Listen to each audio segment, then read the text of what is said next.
अस्सलाम वालेकुम नाज़रीन, मैं हूं फातिमा और आप देख रहे हैं वॉइस ऑफ मकरान। तुर्बत से खबर शामिल करते हैं।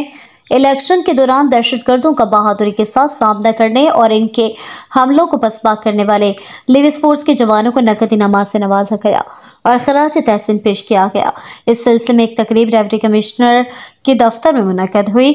तकरीब के दौरान डिप्टी कमिश्नर केएच हुसैन जन बलोच ने लिविस फोर्स और QRF के अफसरान और जवानों को दहशतगर्दी के खिलाफ मुयस्सर जंग लड़ने पर नकद इनामात से नवाजा।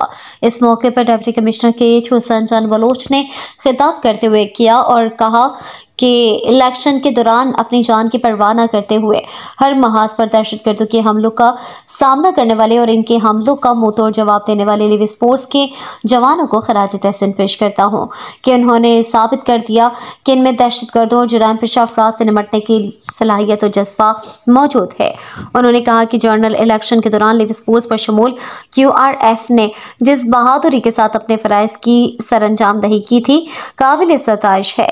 इस दौरान कई महाजों पर लिविस फोर्स के जवानों ने दहशतगर्दी का सामना किया और न कि इनके हमलों को पसपा किया बल्कि इनको मुंह तोड़ जवाब भी दिया। डिप्टी कमिश्नर केएच ने कहा कि चंद रोज पहले नासिराबाद के इलाके में लिविस फोर्स और QRF के जवानों ने 2 दहशतगर्दों को हलाक किया और जो मासूम शहरियों के कत्ल आम समेत कई मुजरिमाना और दहशतगर्दाना सरगर्मियों में मुलविस रहे हैं। तकरीब के दौरान असिस्टेंट कमिश्नर तुर्बत मुनव्वर मक्सी भी मौजूद थे।